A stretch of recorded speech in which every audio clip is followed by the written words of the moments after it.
بسم اللہ الرحمن الرحیم۔ السلام علیکم ورحمۃ اللہ وبرکاتہ۔ ناظرین، ہم نے اپنے گزشتہ پروگرام کے اندر امامت و خلافت کے حوالے سے اپنی اس دفاع صحابہ سیریز کے اندر گفتگو کی اور ہم نے مختلف سوالات اپنے معزز مہمان کے سامنے پیش کیے ان کی خدمت میں، اور انہوں نے ہماری شرعی رہنمائی کی۔ ہم ایک مرتبہ پھر ان سے گزارش کریں گے کہ وہ جو دیگر ہمارے سوالات ہیں ان کے بھی ہمیں جوابات دے دیں۔ ہمارے ساتھ موجود ہیں فضیلت الشیخ جناب فؤاد بھٹوی حافظہ اللہ تعالی، جن کے ہم مشکور ہیں کہ وہ ہمارے لیے اپنا وقت نکالتے ہیں۔ شیخ، کیسے مزاج ہیں آپ کے؟ الحمدللہ، اللہ کا شکر۔ آپ کیسے ہیں؟ الحمدللہ، حیاکم اللہ۔ شیخ صاحب، ہم نے اپنے گزشتہ پروگرام کے اندر آپ کے سامنے یہ سوال رکھا تھا کہ کیا خلافت ضروری ہے، امامت ضروری ہے؟ آپ یہ بتا دیجئے کہ کس وقت ایک خلیفہ کو حکمران بنایا جا سکتا ہے؟ بسم اللہ والصلاۃ والسلام علی رسول اللہ وعلی آلہ وصحبہ ومن والا، اما بعد۔ دیکھیے، جو کسی کے حاکم بنانے کے یا کسی ریاست کا سربراہ بنانے کے جو طریقے عموماً مسلمانوں کے ہیں، وہ 3 طریقے ہی معروف ہیں۔ ان میں سے ایک طریقہ تو یہ ہے کہ اہل حل و عقد جو ہیں، جو مسلمانوں کے بڑے ہیں، علماء ہیں، فضلاء ہیں، اور جن کی بات کی ایک ویلیو ہوتی ہے، اہمیت ہوتی ہے اپنی قوم کے اندر اور مسلمانوں کے ہاں، دانشور، عقل مند لوگ، یعنی جو بھی اہم لوگ ہوتے ہیں، وہ اس کے اندر اہل علم کا ہونا ضروری ہے، اہل علم اور اہل فضل کا ہونا ضروری ہے۔ وہ کسی کو حاکم بنا دیں، کسی کو خلیفہ یا جو ہے وہ جانشین پہلے حاکم کا جو ہے وہ متعین کر دیں، اور یہ اصل میں خلافت ہے۔ اور یہ اصل میں خلافت ہے، جیسا کہ ابو بکر صدیق رضی اللہ تعالیٰ عنہ کا انتخاب مسلمانوں نے، صحابہ اکرام نے، اہل علم اور اہل فضل نے جو ہے وہ مل کر کیا، اور تمام صحابہ اکرام نے ان کی جو ہے وہ بیعت کی اور ان کو اپنا خلیفہ اور امام جو ہے وہ مانا، بخلاف اس کے کہ جو باتیں ذکر کی جاتی ہیں یا افواہیں پھیلائی جاتی ہیں کہ کچھ لوگوں نے انکار کر دیا اور اس طرح کی باتیں کی جاتی ہیں۔ تو وہ امت کے متفق علیہ جو ہے وہ امام تھے۔ یہ پہلا طریقہ ہے کہ جس کو شورا کہتے ہیں، یعنی مجلس شورا جو ہے، بشرطے کہ وہ اہل علم اور اہل فضل اور اہل حل و عقد جو ہے وہ ان پر مشتمل ہو، تو وہ انتخاب کریں گے۔ دوسرا طریقہ یہ ہے کہ کسی کو پہلے والا حاکم جو ہے یا خلیفہ جو ہے وہ جانشین اپنا بنا دے، اس کے نام کا تعین کر دے، اس کے نام کا تعین کر دے۔ اس کی آگے ہم 2 صورتیں بنا سکتے ہیں جو کہ عمومی طور پر، عملی طور پہ ہمیں نظر آتی ہیں۔ اس میں ایک صورت تو یہ ہے کہ وہ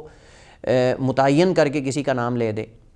کہ فلاں شخص جو ہے وہ میرے بعد جو ہے وہ خلیفہ ہوگا، اور اس پر، اس کے ہاتھ پر جو ہے وہ اہل حل و عقد جو ہیں وہ علماء فضلاء جو ہیں وہ بیعت کر لیں اور اس کو اپنا حاکم اور خلیفہ تسلیم کر لیں، تو یہ بھی حاکم اور جو ہے وہ خلیفہ ہی ہوگا۔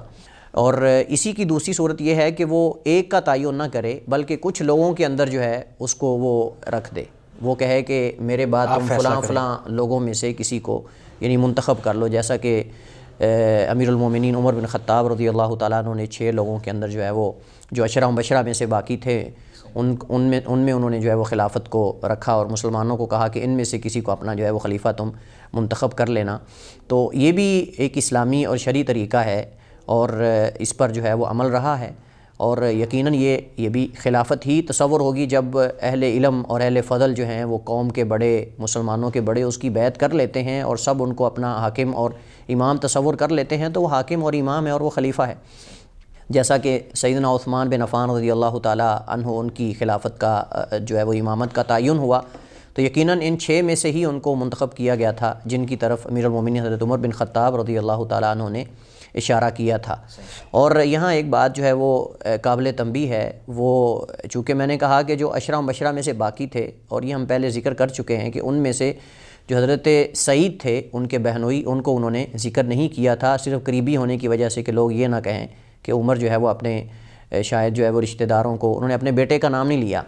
انہوں نے اپنے نہیں، جن کا تعین کیا تھا کہ تم ان میں سے کسی کو جو ہے وہ اپنا خلیفہ جو ہے وہ منتخب کر لو اور اس کو جو ہے وہ تعینات کر لو، تو انہوں نے اپنے بیٹے کا نام بھی نہیں لیا۔ اور اسی طرح حالانکہ سعید جو ہیں، سعید بن زید رضی اللہ تعالیٰ عنہ، وہ عشرہ مبشرہ میں سے ہیں، لیکن اس کے باوجود انہوں نے ان کا نام نہیں لیا کیونکہ وہ حضرت عمر کے بہنوئی اور ان کے قریبی تھے، وگرنہ وہ بھی زندہ تھے، اس وقت موجود تھے۔ تو یہ دوسری صورت ہے کہ پہلے والا خلیفہ یا پہلے والا حاکم جو ہے وہ اپنا جانشین منتخب کر دے اور علماء اور جو اس ملک کے بڑے لوگ ہیں اس ریاست کے، وہ اس کے ہاتھ پر جو ہے وہ بیعت کر لیں۔ تو یہ دوسرا۔ تیسرا طریقہ یہ ہے کہ کوئی اپنی قوت اور طاقت کے بل بوتے پر کسی ملک کی باغ دوڑ سنبھال لیتا ہے، یہ تیسرا طریقہ ہے، اگرچہ یہ طریقہ غیر اسلامی ہے، ہم اس کو اسلامی نہیں کہیں گے، لیکن اگر کوئی ایسا کر لیتا ہے تو کیا اس کی اطاعت واجب اور ضروری ہے؟ تو اس شرط پر اس کی اطاعت واجب اور ضروری ہے کہ جب اہل حل و عقد اور علماء اور جو قوم کے بڑے ہیں وہ اس کی بیعت کر لیں، جیسا کہ اس کی بے شمار مثالیں ہیں، مروان بن حکم کی مثال ہے، اسی طرح اور اس کی ہمیں تاریخ کے اندر بہت زیادہ مثالیں ہمیں ملتی ہیں۔ ممالک کے دور کے اندر صلاح الدین ایوبی کے بعد جو مصر کے اندر ممالک کا دور آتا ہے، اس کے اندر جتنے بھی تھے، عز الدین ایبک ہے، یا اس کے بعد رکن الدین بیبرس ہے، یا سیف الدین قطز اس سے پہلے ہے، یہ ممالک کا دور ایک پورا یعنی ایک عہد اور زمانہ گزرا ہے، تقریباً میرے خیال میں کچھ 200 سال یا اس کے قریب یہ یعنی ایک کافی عرصہ یہ ممالک کی حکومت رہی ہے۔ اور اس طرح جو ہے وہ شام کے اندر بھی صلاح الدین ایوبی کے بعد کئی ایسے بادشاہ آئے ہیں، مطلب جو قوت اور غلبے کی بنیاد پر انہوں نے مسلمانوں کی اور جو ریاست ہے اس کی باغ دوڑ کو سنبھالا اور زمام امور کو سنبھالا، لیکن اس کے بعد انہوں نے امن و امان کو قائم کیا اور اس کے بعد جو فتنے تھے ان کا خاتمہ کیا۔ تو وہ یقیناً جب علماء نے، اہل حل و عقد نے ان کو اپنا جو ہے وہ خلیفہ اور امام مان لیا یا حاکم مان لیا، تو اس کے بعد یقیناً اس کی اطاعت واجب ہو جاتی، جیسا کہ امام احمد بن حنبل رحمہ اللہ تعالیٰ، جیسا کہ احکام و سلطانیہ کے اندر موجود ہے، وہ فرماتے ہیں کہ اگر کوئی شخص قوت اور غلبے کی بنیاد پر کسی ملک کی باغ دوڑ زمام امور کو سنبھال لیتا ہے اور لوگ اس کی بیعت کر لیتے ہیں، اس کی بیعت لوگ کر لیتے ہیں، اس کو اپنا حاکم تسلیم کر لیتے ہیں، تو پھر کسی فرد کے لیے جائز نہیں ہے جو اللہ اور یوم آخرت پر ایمان رکھتا ہو کہ وہ ایک دن بھی اس کی اطاعت کے بغیر گزارے۔ مطلب یہ ہے کہ اس کی بیعت کیے بغیر ایک دن بھی جو ہے وہ آوارگی کے ساتھ گزارے۔ یعنی اس کا مطلب یہ ہے کہ اگر جو قوم کے بڑے ہیں اور وہ بڑے اہل علم، اہل فضل، اور اگر وہ اس کو تسلیم کر چکے ہیں، تو اس وقت گویا کہ یہ شخص اگر علیحدہ ہو رہا ہے نا تو یہ امت میں پھوٹ ڈال رہا ہے، یہ فساد کا باعث بن رہا ہے۔ تو یقیناً اگرچہ اس شخص کا طریقہ اس ہدف تک پہنچنے کا صحیح نہیں، یعنی امامت اور خلافت تک یا اس کرسی تک، لیکن وہ یہ ہے کہ کم از کم اس نے امن کو قائم کر لیا ہے۔ اب جب اس نے امن و امان کو قائم کر لیا ہے اور فتنے فساد ختم ہو چکے ہیں، تو اب علیحدہ ہونا یہ ایک طرح کا فتنہ ہے، ایک طرح کا فتنہ ہے، اور جب کوئی اس طرح کا فتنہ کھڑا کرتا ہے نا تو بجائے امن آنے کے فتنہ بڑھتا ہے، فتنہ کم نہیں ہوتا۔ تو اس وجہ سے فرماتے ہیں کہ ایسے شخص کی بیعت کرنا، اس کی اطاعت کرنا پھر واجب ہو جاتا ہے جب اس کو لقب دے دیا جائے امیر المومنین، امیر المسلمین، یا جو لقب معروف ہو وہ اس کو دے دیا جائے، یعنی جو اس ملک کے اندر یا اس ریاست کے اندر چل رہا ہے، پیچھے جو حاکم چل رہے ہیں ان کا ایک لقب خاص چل رہا ہے، اس کو دے دیا گیا، بڑے لوگوں نے اس کی بیعت کر لی، اہل علم اور فضل نے بیعت کر لی۔ اب کسی کے لیے جائز نہیں ہے کہ وہ اس بیعت سے انحراف کرے یا اس سے جو ہے وہ علیحدہ رہے، اور وہ فرماتے ہیں کہ بلکہ اس کی سرپرستی کے اندر جہاد بھی واجب ہے، یعنی اگر وہ جہاد کا حکم دیتا ہے تو اس کے ساتھ مل کر دشمن کے خلاف، کفار کے خلاف جہاد بھی ہوگا۔ اور اس کی مثالیں جیسے میں نے آپ کو دی، آپ دیکھیں تاتاری جو ہیں، تاتاریوں کو شکست جو سیف الدین قطز ہے اس کے دور میں ہوئی ہے، اور وہ ممالک میں سے ایک بادشاہ ہے، یعنی جو طاقت اور قوت کے بلبوتے پر جو ہے وہ حاکم بنا ہے اور جو ہے وہ بادشاہ بنا تھا۔ اور اس کے بعد آپ کو پتہ ہے کہ تتاریوں نے جو ہے وہ بغداد اور یہ سارے علاقے تباہ کر دیے تھے۔ بغداد کے اندر انہوں نے، لاکو خان نے کہا تھا کہ کوئی پتھر پہ پتھر نہ چھوڑو، تن پہ کوئی جو ہے وہ گردن نہ چھوڑو، تو انہوں نے بہت زیادہ تباہی مچائی تھی جب بغداد میں داخل ہوئے تھے۔ اور اسی طرح شام کے کئی علاقے بھی لاکو خان تتاریوں کے قبضے میں آ چکے تھے۔ اس وقت ان کے پاس اصل بڑا جو ملک تھا وہ مصر تھا، تو مصر کے اندر اس وقت پھر مسلمانوں کو متفق کیا گیا اور مسلمانوں نے مل کر جو ہے وہ تتاریوں کے خلاف جہاد کیا، اور اس جہاد کی کمانڈ جو کر رہے تھے، یعنی جو حاکم تھا اس وقت، وہ بھی قوت اور طاقت کے بلبوتے پر ہی حاکم بنا تھا، اور وہ تو سیف الدین قطز۔ علماء نے باقاعدہ ترغیب دلائی لوگوں کو اس کے جھنڈے کے تلے اکٹھے ہو کر لڑنے کی، اور مسلمانوں نے جو ہے وہ پوری بہادری کے ساتھ جو ہے وہ ان تتاریوں کے خلاف لڑائی کی۔ اس جنگ کے اندر اس کو مارکہ عین الجالوت کہتے ہیں۔ اس مارکے کے اندر مسلمانوں کو اللہ نے فتح دی اور لاکو خان کا بیٹا مارا گیا، اور کئی جو ہے وہ لاکو خان کے جو سپاہی اور اس کی فوج جو ہے وہ اس کے اندر قتل ہوئے۔ تو اس کی تاریخ کے اندر ہمیں مثالیں ملتی ہیں۔ اب ایک طرف حضرت عبداللہ بن زبیر رضی اللہ تعالیٰ عنہما وہ خلیفہ تھے حجاز کے اندر، دوسری طرف جو ہے وہ مروان بن حکم جو ہے وہ اس نے خلافت کا اعلان کر دیا۔ تو اب حضرت عبداللہ بن زبیر کو یعنی ظلم کے ساتھ، زیادتی کے ساتھ ان کو شہید کیا گیا، ان پہ ظلم ہوا ہے، یقیناً اس بات میں کوئی شک نہیں ہے، کیونکہ لوگوں نے ان کو خلیفہ بنا لیا تھا، لوگوں نے ان کو خلیفہ منتخب کر لیا تھا، لیکن دوسری طرف جو ہے مروان بن حکم، اس کے ساتھ حجاج بن یوسف ملا ہوا تھا، تو اس نے جو ہے وہ کہا کہ یہ ہمارا حق ہے۔ اس کے بعد جب عبداللہ بن زبیر رضی اللہ تعالیٰ عنہ کو شہید کر دیا گیا اور ان کے بھائی کو عراق کے اندر مصعب بن زبیر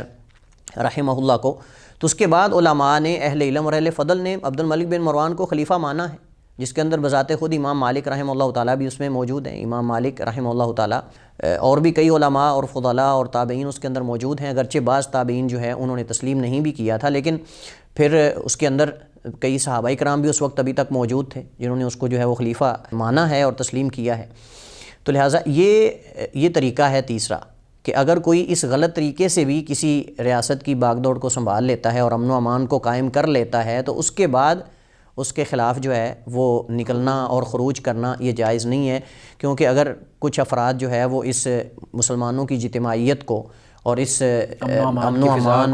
کی فضا کو خراب کرتے ہیں تو یقیناً یہ ایک باغی گروہ ہے اور آپ سمجھ لیں کہ فساد کا باعث بن سکتا ہے، تو ایسا نہیں کرنا چاہیے۔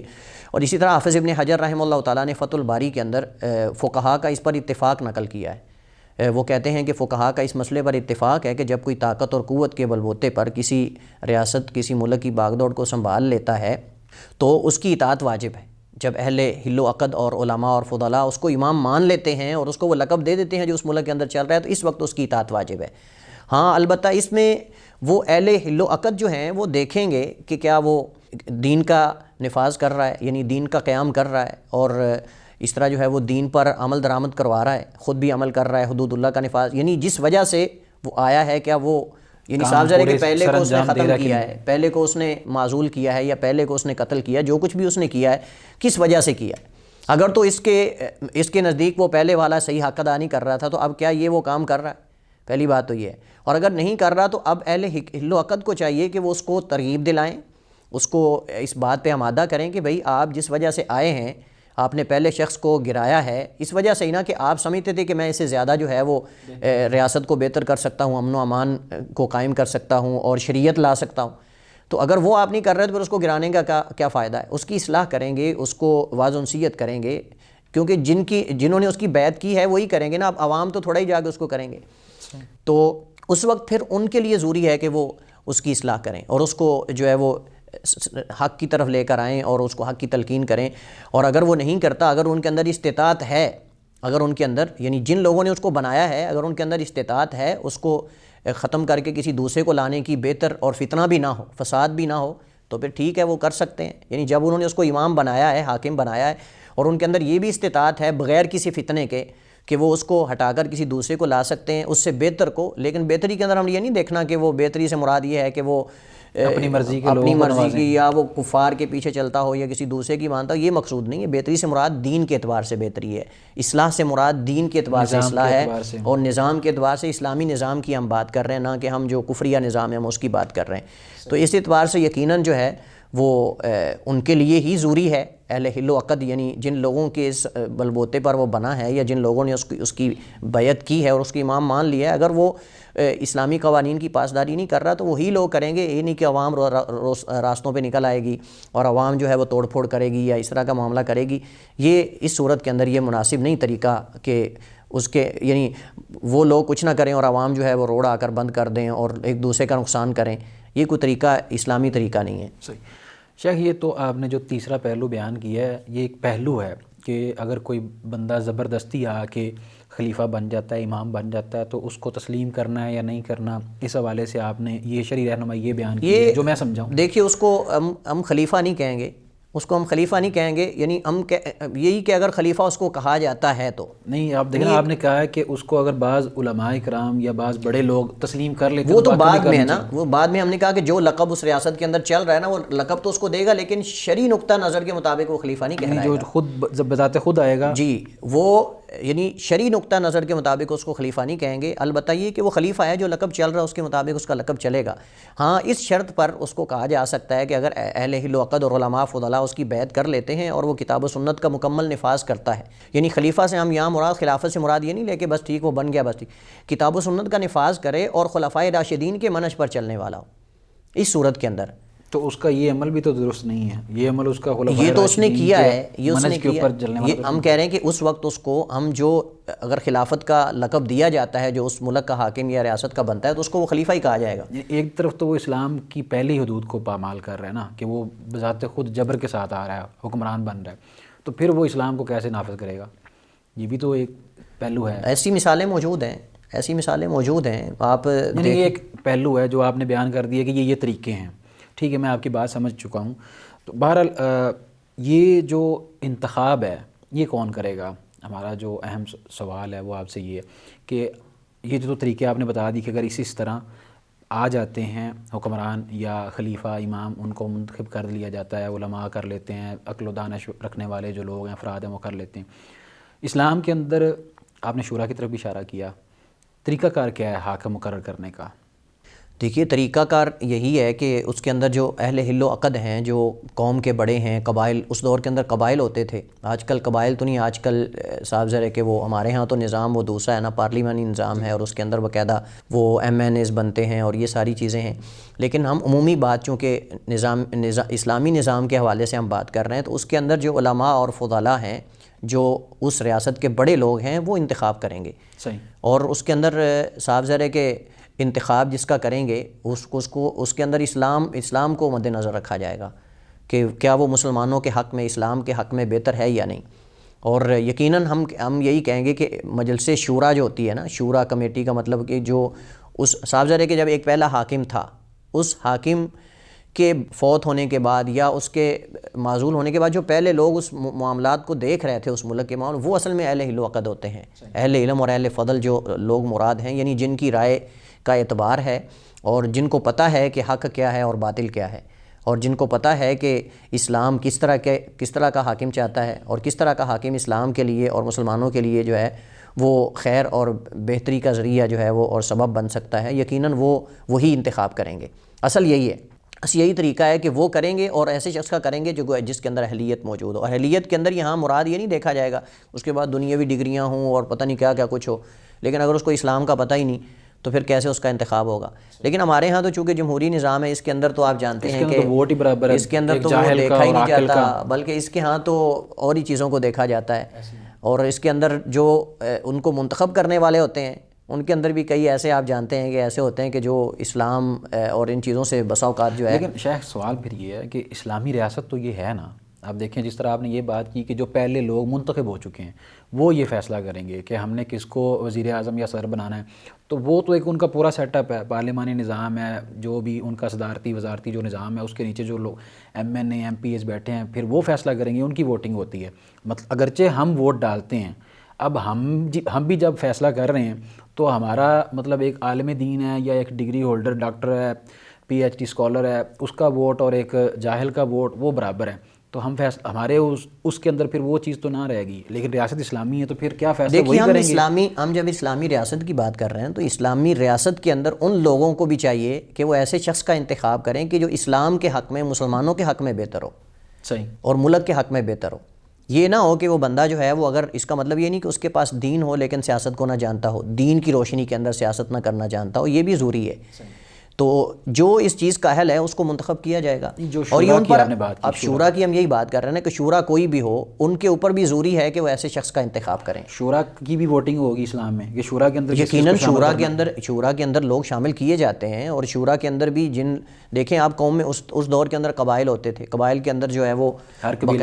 قبیلے کے ان کو بڑے لوگوں کو منتخب کیا جاتا تھا. تو اسی طرح دور حاضر کے اندر جو ہے وہ شورا، جس کو مسلمان مانتے ہیں کہ یہ لوگ ہیں، ان کی بات، اور یقیناً شورا وہی ہوگی جن کی بات سنی جاتی. جن کی بات نہیں سنی جاتی وہ شورا کیا ہوں گے؟ سمجھ رہے ہیں آپ بات کو؟ یعنی کسی علاقے کے اندر اگر ایک بندہ اس کی بات کو سنا جاتا ہے تو وہی یقیناً جو ہے وہ شورا. لیکن اس کے اندر اہل علم اور اہل فضل کا ہونا، دیندار ہونا، یہ بہت ضروری ہے. دیندار لوگ اگر سلیکشن کریں گے اور وہ اگر سلیکٹ کریں گے کسی حاکم کو یا تو وہ دیندار ہی سلیکٹ ہوگا. اور اگر جاہل قسم کے لوگ جو ہے وہ سلیکشن کرنے والے سلیکٹ کرنے وہ کس طرح کا ہوگا آپ جانتے ہیں خود اس چیز کو. تو یہ جو طریقہ کار آپ بتا رہے ہیں کہ وہ شورا ہی سلیکٹ کرے گی اس امام کو یا خلیفہ کو، تو اب کیا یہ جو جمہوری نظام ہے اس کو ہم اس کے ساتھ جوڑ سکتے ہیں کہ اس کے بھی بعض پہلو جو ایسے ہیں، اب جس طرح کہ وہ سارے پہلے منتخب کرتے ہیں MPA MNA، اس کے بعد پھر وہ فیصلہ کرتے ہیں، یعنی ان کو ہم شورا کہہ سکتے ہیں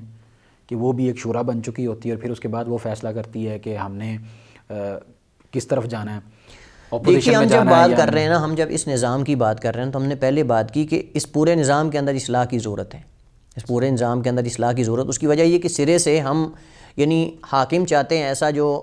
ایک خلافت کے طرز پہ حکومت کرنے والا ہو، لیکن جب ہم ان کو آگے بھیجتے ہیں تو کیا ہم ان چیزوں کو دیکھتے ہیں؟ یعنی آغاز ہم لوگوں سے، یعنی انتخاب کے اندر بھی ہم دیکھیں ہمارے ہاں اگر کوئی اچھا شخص آگے کھڑا ہوتا ہے اس کو سارے مل کر پیچھے کرتے ہیں۔ اس اچھے انسان کی ہم بات کر رہے ہیں، اچھا انسان وہی ہے کہ جو دیندار ہو اور مذہب کو پسند کرتا ہو، دین کو پسند کرتا ہو، اسلام کی محبت اس کے دل، اللہ اس کے رسول کی محبت صادق اور امین ہو۔ دیکھیں نا، صادق و امین ہو، یہ سب سے بنیادی شرطوں میں سے یہ شرط ہے، صادق و امین ہو۔ لیکن ہمارے ہاں کیا ہوتا ہے کہ آپ کسی بندے کو جو ہے وہ پیسے دے دیں اس کا ووٹ لے لیں، ان کو پیسے دے دیں ان کا ووٹ لے لیں، یعنی خریدے جاتے ہیں لوگ، نہ کہ صداقت و امانت کی بنیاد پہ ہم آگے بھیجتے ہیں۔ ووٹ تو خریدے جا رہے ہیں، ووٹ کے ساتھ ساتھ ایم پی اور ایم این اے بھی خریدے جا رہے ہیں، بالکل ایسے، یعنی جب دیکھیں جو لوگ شروع سے اس انداز میں گئے ہیں کہ ان کو اس غلط طریقے سے آگے پہنچایا گیا ہے، اور جب وہ آگے جائیں گے تو آگے جا کے نہیں بکیں گے یقیناً، آگے جا کے بھی جو شروع سے ہی جن کا آغاز ہی دیکھیں، ہم اگر کام شروع سے کریں، کئی ایسے ہوتے ہیں جو ڈگریاں ان کی جعلی ہوتی ہیں، آپ نے سنا ہے کئی دفعہ ایسے ہوا ہے، ڈگریاں ان کی جعلی ہوتی ہیں، اور اس کے بعد جو ہے وہ جو ہوتی ہیں ڈگریاں وہ بھی پیسے دے کر لی ہوتی ہیں، مطلب امتحان دیا ہی نہیں ہوتا، ڈگری موجود ہوتی ہے، کبھی کچھ ہوتا ہے، کبھی رشوت دے کر یا جس طرح بھی ہے۔ مجھے بتائیے ایک فیلڈ کا بندہ، اس کے پاس ڈگریاں لیکن اس نے وہ پڑھا ہی نہیں، تو وہ اس فیلڈ کے اندر کیا کرے گا؟ وہ جس کا فیلڈ ہی نہیں، جس کا میدان ہی نہیں، اس کے اندر کیا کرے گا؟ تو اصل میں یہ چیزیں ساری بنیاد سے ہی ان کی بہت زیادہ اصلاح کی ضرورت ہے۔ اس کے بعد جب انتخاب ہوتا ہے تو انتخاب کے اندر بھی اب یہ نظام ایسا ہے کہ ہم اس نظام کو فوری تو نہیں ہم کہہ سکتے کہ بھئی یہ خلافت کا نظام ہے اور یہ، لیکن اس نظام کو جس حد تک ہم بہتر کر سکتے ہیں اس کو تو ہمیں بہتر کرنا چاہیے۔ اس کے اندر یہ کہ اچھے لوگوں کو ہم جو ہے وہ آگے لے کر آئیں، اور ان لوگوں کا انتخاب ہونا چاہیے تاکہ آگے وہ جائیں۔ لیکن مصیبت یہ ہے کہ یہاں پہلی بات یہ کہ ہم عوام بھی ہمیشہ دیکھتے ہیں کہ کون بھرا ہے، اور اس کا کس پارٹی کے ساتھ تعلق ہے، سیاسی پارٹیوں میں سے ہم دیکھتے ہیں، اور اگر کوئی مذہبی انسان آ جاتا ہے آگے، ہم کہتے ہیں یہ مولوی، یہ تو فلاں ہو جائے گا، یہ تو پابندیاں ہمارے اوپر لاگو ہو جائیں گی، قوانین ہوں گے، ہمیں اسلامی حدود میں رہنا پڑے گا، یعنی عموماً یہ باتیں وہ کرتے ہیں جو اسلامی نظام نہیں چاہتے۔ تو ہمارا موضوع اصل میں خلافت کا چل رہا ہے، لیکن آپ نے جمہوری نظام کی طرف آپ بات کو لے گئے، تو ہم کہتے ہیں کہ اس میں اصلاح کی ضرورت ہے۔ ہم اس کو بالکل وہ اسلامی نظام کی بات نہیں کر رہے، لیکن ہم کہہ رہے ہیں اس کی اصلاح کی ضرورت ہے، اور اس کے اندر شروع سے ہی اصلاح کی ضرورت ہے۔ یعنی جن لوگوں کو آگے بھیجا جاتا ہے وہ کس بنیاد پہ بھیجا جاتا ہے اور کس بنیاد پہ بھیجنا چاہیے یہ ہمیں بھی پتہ ہونا چاہیے، اور اس کے اندر ہم نے کہا کہ دینداری اور امانت و دیانت اور اہلیت یہ سب سے بڑی چیز ہوتی ہے۔ اس ملک کے حالات اور اس کے جو محل وقوع ہے، اس کے جو ہمسائے ہیں ان کے مطابق اور حالات اور یہ ساری چیزوں کو دیکھ کر جو ہے وہ کون سا اس ملک کا اہل ہے باغ دوڑ سنبھالنے کے لیے، اس چیز کو دیکھا جائے گا۔ آپ نے اپنے گزشتہ گفتگو کے اندر چند باتیں یہ بھی کیں کہ اگر کوئی بندہ خود طاقت کے بلبوتے پہ آ کے خلیفہ بن جاتا ہے، خود کو امام کہتا ہے اور حکمران بن جاتا ہے، تو اگر جو علماء ہیں یا جو اس طرح اہل دانش ہیں، بڑے جو لوگ ہیں عقل مند، اگر وہ اس کی بیعت کر لیتے ہیں تو پھر باقیوں کو بھی بیعت کرنی چاہیے۔ بیعت کا جو مسئلہ ہے، بیعت جو کی جاتی ہے وہ کس کی جائے گی؟ کس امام کی جائے گی؟ کس خلیفہ کی جائے گی؟ کیا اب جس طرح کہا جاتا ہے کہ ہر کسی کے لیے ضروری ہے کہ وہ کسی نہ کسی کی بیعت کر کے رکھے، کسی پیر کی بیعت کرتے ہیں لوگ، فقیروں کی کرتے ہیں، اسی طرح وہ ضروری سمجھتے ہیں کہ اپنے کسی نمائندے کی یا اپنے جماعت والوں کی بیعت کریں،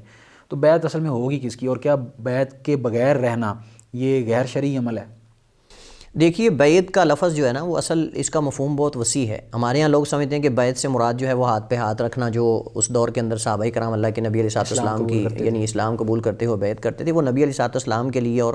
اس کے اندر بھی پھر آگے خلفاء جب آئے ہیں تو خلفاء کے اندر بھی جو قبائل کے بڑے لوگ ہوتے تھے صرف وہی بیعت کرتے تھے کہ میں اپنے قبیلے کی طرف سے تمہاری بیعت کر رہا ہوں اور میرا قبیلہ جو ہے وہ آپ کے قوانین اور نظام کے تابع ہو کر چلے گا اور میں بھی آپ کے تابع ہو کر، یعنی بڑے لوگ جو ہوتے تھے نا وہ آ کر کرتے، ورنہ سارے افراد کی امام کیسے بیعت کر سکتا ہے؟ اتنے لاکھ لوگ جو ہے وہ کیا باری باری سب آ کے اس کی، لیکن یہ کہ ان کے لیے ضروری ہے کہ وہ اس کو اپنا امام تسلیم کریں اور اپنا حاکم تسلیم کریں اور پھر اس کی اطاعت کو اپنے اوپر لازم سمجھیں۔ لیکن نبی علیہ السلام نے ایک اصول اور قاعدہ بتایا، اور وہ یہ ہے کہ امام اور حاکم کی اطاعت ضروری ہے جب تک وہ اللہ کے رسول کے حکم کی خلاف ورزی نہ کرے،